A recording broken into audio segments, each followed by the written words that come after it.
Hey everyone, and welcome back to Western Flavors. Before we get into our new episode, let's recap the suspenseful and shocking events from our last story.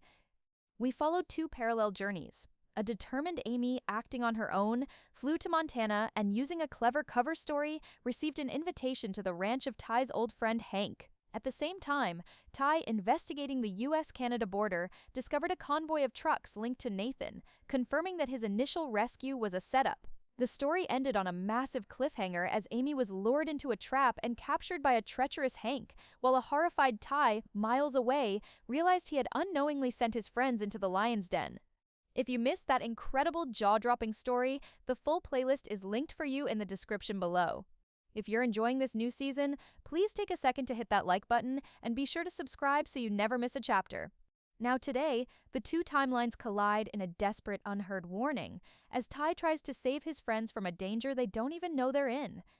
The world for Ty Borden had been reduced to a single, terrible, and all-consuming point of focus, the satellite phone clutched in his trembling hand. He stood hidden in the deep, concealing shadows of the woods at the US-Canada border, his heart a frantic, panicked drum against his ribs. The revelation he had just had, that Hank, his one trusted friend in Montana, his one and only ally, was a part of the syndicate, was a catastrophic, world-shattering blow. He was not just a man on a dangerous mission, he was a man who had been completely and utterly played. But his own personal sense of betrayal was a distant secondary concern. His mind was a high-speed, chaotic slideshow of a much more immediate and much more terrifying reality. Caleb, Amy, he had sent them there. He had, with his own foolish and trusting words, sent the two people he loved most in the world, besides his own daughter, into the very heart of the enemy's lair. The guilt was a physical, crushing weight, a suffocating presence that threatened to pull him under. He had to warn them. He had to get to them. He frantically dialed Caleb's number, the one they had agreed would be their lifeline, their one secure point of contact. The phone began to ring, the small electronic sound a fragile, hopeful plea in the vast, silent wilderness. The scene cuts, with a jarring, brutal efficiency, to the quiet, anonymous space of the Montana motel room. The room is empty, the beds are neatly made. A half-finished cup of cold coffee sits on the nightstand, and on that same nightstand, a burner phone, its screen lighting up with a single, simple name. Ty Y begins to ring, its cheerful electronic melody a stark, ironic contrast to the desperate life-or-death message it is trying to deliver. The sound echoes in the empty, silent room, a desperate, unheard warning. Back at the border, Ty listens to the phone ring and ring and ring. Every unanswered ring is a fresh, sharp twist of the knife in his own panicked heart. Come on, Caleb. Pick up the phone, man. His voice is a low, desperate, and pleading whisper to an empty, indifferent line. He is a man screaming into the void. The scene cuts again, and we are with Caleb, but he is not in the motel room. He is a few miles down the road at a small, dusty gas station, filling up the tank of the rental car. He is a man on a mission, his face a mask of a grim and deeply, deeply worried resolve. Amy had been gone for almost 2 hours, the time they had agreed upon, and he had not heard from her. He was following their plan. He was getting ready to go in after her. He is so consumed by his own rising sense of dread, so focused on his own impending rescue mission, that he is completely and utterly unaware of the desperate, life-saving call he is missing. Back at the border, the phone finally, and heartbreakingly, clicks over to voicemail. Ty lets out a raw, guttural cry of pure, unadulterated frustration and terror. He tries again and again and again. But the result is the same. A long, empty, and unanswered ring. He knows, with a certainty that settles in his gut like a stone, that something is terribly, terribly wrong. He is a man who has been cut off, a commander who has lost contact with his soldiers on the front line. And he is 100 miles away, trapped on the wrong side of a sealed and heavily guarded border. He is completely and utterly powerless. The unanswered phone was a death knell, a final, terrible confirmation of Ty's worst fears. Something was wrong. Terribly, catastrophically wrong. He knew, with a certainty that was a cold, hard stone in his gut, that Caleb, his loyal and deeply, deeply dependable friend, would never have his phone off. Not now. Not when he was on a high-stakes life-or-death mission. The only logical conclusion was that he couldn't answer, that he had walked into the trap, and that Amy, who he now, with a fresh wave of horrified guilt, remembered was with Caleb, was a part of that trap too. The thought of them, of his wife and his best friend, alone and in the hands of a monster like Hank, was a surge of pure, white-hot, and completely incandescent rage. But it was a rage that was tempered by a new and chillingly cold sense of clarity. His panic, his fear, his guilt, they were all useless, self-indulgent luxuries he could no longer afford. He was the only one left. He was the last line of defense, and he knew with an absolute and unwavering resolve what he had to do. He could not wait for a phone call that was never going to come. He could not wait for a miracle. He had to get across the border. He had to get to Montana. He had to get to them. Now. He turned his gaze from the empty, indifferent road to the dense, dark, and heavily surveilled wilderness that stood between him and his family. He had already, just a few hours ago, deemed a crossing here to be an act of suicide. But the equation had changed. To stay here, to do nothing, was a different and much more certain kind of death. It was the death of hope. It was the death of his family. He began to move. He was no longer a man on a mission of quiet, patient investigation. He was a soldier, a ghost, a predator, and he was on a rescue mission. The story shifts into a tense, suspenseful, and high-stakes action sequence. Ty, a man who is now fueled by a potent and deeply, deeply dangerous cocktail of love, rage, and a profound and all-consuming sense of a desperate ticking clock, begins the impossible task of breaching the unbreachable. He does not try a direct assault. He is smarter than that. He uses his own hard-won knowledge of the wilderness, of the land he grew up in, as his greatest weapon. He retreats from the heavily guarded main crossing point and begins a long, arduous journey east, along the borderline, his movements a silent, ghostly dance in the deep shadows of the forest. He is searching for a weakness, a blind spot, a single forgotten corner in Nathan's otherwise perfect high-tech fortress. He moves with a speed, a grace, and a predatory confidence that is a forgotten, primal part of himself, a skill honed in a past he couldn't remember but could now feel in his very bones. He is a man who is completely and utterly in his element. The wilderness is not an obstacle, it is his ally. After hours of a painstaking and deeply, deeply tense search, he finally finds it. A small, almost imperceptible gap in the surveillance, a place where a deep, rocky ravine carved by a fast-moving seasonal river creates a natural blind spot for the motion sensor cameras. It is a treacherous, dangerous, and almost certainly fatal path for any normal man. But Ty is not a normal man. He is a man with nothing left to lose.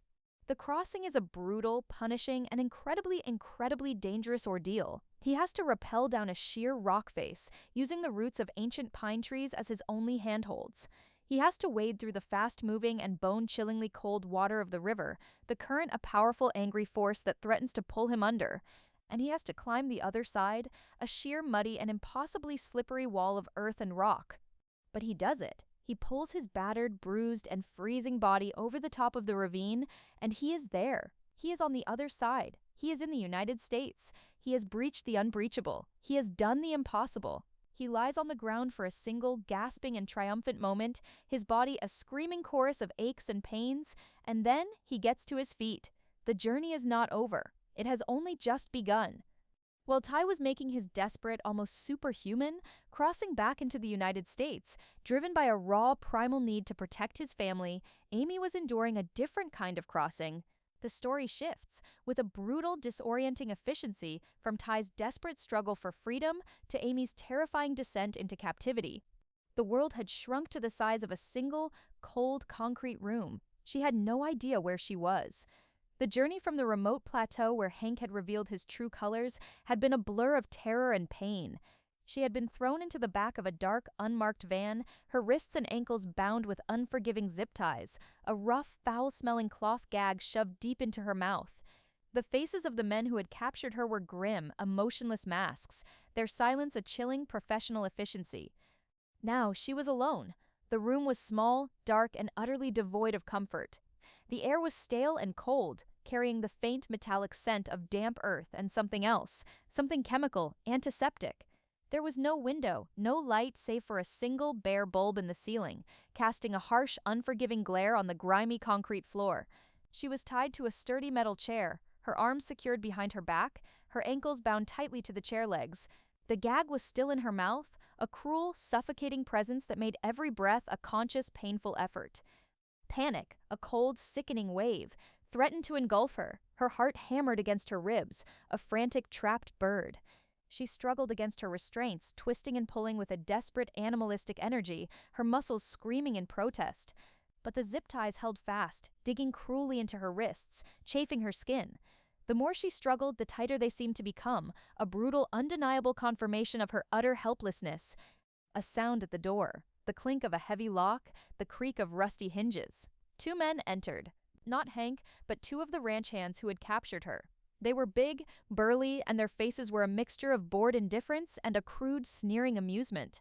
They didn't speak, but their eyes, as they swept over her struggling form, were filled with a cruel, silent mockery. One of them chuckled, a low, guttural sound that grated on her nerves. He walked closer, slowly, deliberately, and leaned down, his face unpleasantly close to hers. He reached out a gloved hand and roughly adjusted the gag, making sure it was securely in place. She whimpered, a muffled, desperate sound of protest that was swallowed by the cloth. The other man laughed, a harsh, braying sound. They stood there for a few long, agonizing moments, simply watching her, enjoying her fear, her struggles. Then, with a final contemptuous look, they turned and left, the heavy steel door slamming shut behind them, the sound of the lock clicking into place echoing ominously in the sudden profound silence. Amy was left alone again, the darkness in the room now feeling even more oppressive, even more suffocating.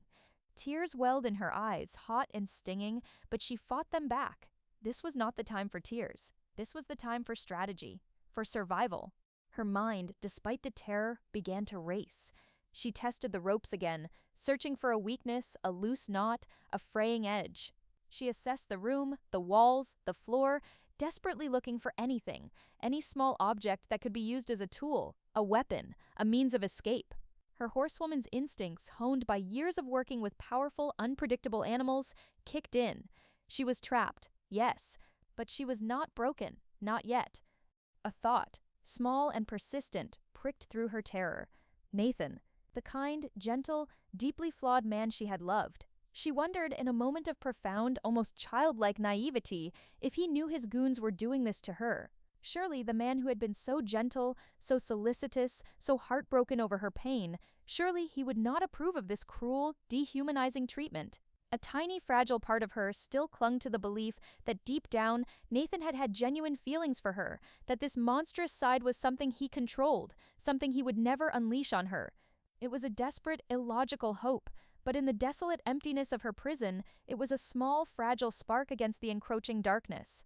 While Amy was a prisoner, fighting a desperate, quiet battle for her own survival in the heart of enemy territory, the two men who loved her were on a collision course with the truth. The story cuts back to the quiet, anonymous motel room on the outskirts of Great Falls, Montana. Caleb has just finished gassing up the rental car, his mind a frantic, high-speed calculation of his own. He is a man with a singular and deeply, deeply worried purpose: to get to Hank's ranch, to find Amy, to make sure she is safe. He is operating under the simple and completely, utterly wrong assumption that she is just having a long and probably difficult conversation. He has no idea of the true and terrible danger she is in. He walks back into the cool quiet of the motel room, his keys in his hand, his expression one of a grim and deeply, deeply determined resolve. He is ready to go. He is ready to be the cavalry. And then he sees it. His phone, which he had left on the nightstand, is lit up with a screen full of a single, terrifying, and deeply, deeply ominous notification. 58 missed calls. Ty. His heart seems to stop in his chest. A wave of pure, cold, and absolute dread washes over him. Ty would not call 58 times for no reason. Something was wrong, terribly, catastrophically wrong. He grabs the phone, his own hands trembling, and immediately hits the callback button. At the same time, miles to the north, a man is stumbling out of a dense, dark forest and onto a paved 2-lane highway. Ty has just completed his own impossible and deeply, deeply treacherous crossing. He is battered, he is bruised, he is freezing cold, but he is alive, and he is in the United States. He is a man on a mission, and his first and most urgent priority is to reach his friend. He pulls out the satellite phone, his own fingers numb with cold, and is about to try Caleb's number for the 59th time when the phone buzzes to life in his hand. The screen lights up with a single, beautiful, and life-saving name, Caleb. He answers, his own voice a frantic, desperate, and breathless rasp. Caleb, thank God. I've been trying to call you for hours. Alai, what the hell is going on? I just saw your calls. I was in the shower. What's happening? Is everything okay? No, nothing is okay. You have to listen to me, man. It's a trap. All of it. The words come out in a frantic, jumbled, and terrified torrent. He tells Caleb everything. He tells him about his own chilling discovery at the border, about the ghost of Frank's truck, about the convoy, about the conversation he overheard, about the undeniable and terrifying proof that Frank, the kind truck driver, was a part of Nathan's syndicate. And then he tells him the final, most devastating, and most important part of his discovery. And Hank, man. Hank has to be a part of it too. My whole rescue, my journey here. It was all a setup. They were playing me the whole time. You can't go there, Caleb. You can't trust him. It's a trap. He finishes, his own voice a raw, desperate plea, a warning from a man who has just seen the full, terrifying scope of the enemy's power. The silence on the other end of the line is a long, heavy, and deeply, deeply terrifying one. And when Caleb finally speaks, his own voice is a low, quiet, and completely shattered whisper, a sound of a man whose own terrible reality has just been confirmed. Oh my God, Ty. What is it, Caleb? What's wrong? Amy. The name, spoken with such a profound and deeply, deeply terrified finality, is a spear of pure cold ice in Ty's own heart. She's there, man. She's at his ranch. She went to see him alone. She's there now.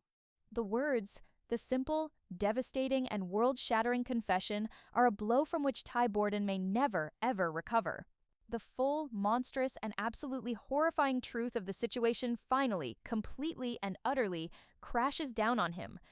He had been so focused on saving his friend from walking into a trap that he had never ever in his wildest, most terrifying nightmares imagined that his own wife, the woman he had just finally gotten back, the woman he had come all this way to protect, had already been caught in it. The silence on the satellite phone was a vast, cold, and terrifying thing. For a long, heart-stopping moment, Ty Borden could not breathe. Caleb's words, his quiet, devastating, and world-shattering confession. She's there, man. She's at his ranch. She went to see him. Alone were a physical, crushing weight on his chest. The profound, overwhelming, and absolute terror of what that meant, of the danger his wife was in, was a wave of pure, cold adrenaline so powerful it almost made him black out. He had been so focused on his own personal war, on his own desperate journey, that he had been completely and utterly blind to hers. He had been trying to protect his family from a distance, a lone, heroic ghost, and in doing so, he had left them completely and utterly vulnerable. The guilt, the self-recrimination, the sheer profound and absolute horror of his own terrible and unintended failure was a new and even more profound kind of hell. But the man who had survived 4 years of a living death was not a man who crumbled in a crisis. He was a man who was forged in it. The initial paralyzing wave of his own personal terror receded, replaced by a new and chillingly cold sense of a singular and absolute purpose. He was no longer a victim. He was no longer a man with a complicated past. He was a husband, and his wife was in danger. His voice, when he spoke, was not the frantic, desperate rasp from before. It was a low, quiet, and incredibly, incredibly calm command. The voice of a soldier in the heart of a battle. The voice of a man who knew exactly what he had to do. Caleb, listen to me, and listen to me very carefully. You need to pull it together, right now. Panicking is not going to help her. Do you understand me? Yeah, man. I'm sorry. I didn't know. I know you didn't. It's not your fault, it's mine. But we're going to fix it, right now. He was in command now. The soldier, the survivor, the man who had been a ghost, had just become a general. His mind, which had been a chaotic storm just a moment before, was now a cold, clear, and calculating machine. Okay, here's what we're going to do. You're in Great Falls, right? The motel? Yeah. You're going to get in your rental car, and you are going to drive north. I'm sending you my coordinates right now. It's a crossroads on a back highway, about an hour and a half from you. You're going to pick me up, and you are going to drive as fast as you possibly can without getting arrested. Do you understand? Yeah, I got it. I'm on my way. And Caleb, one more thing. Don't try to be a hero. Don't go to the ranch yourself.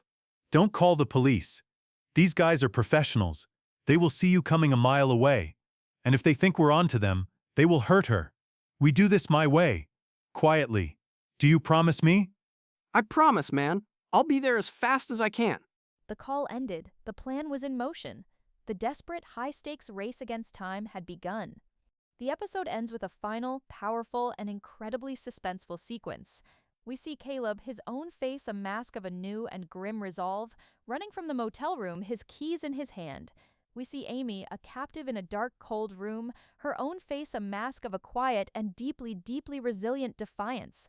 And we see Ty, a lone, solitary, and incredibly dangerous figure on a dark, empty highway, his face a mask of a cold, pure, and absolute fury.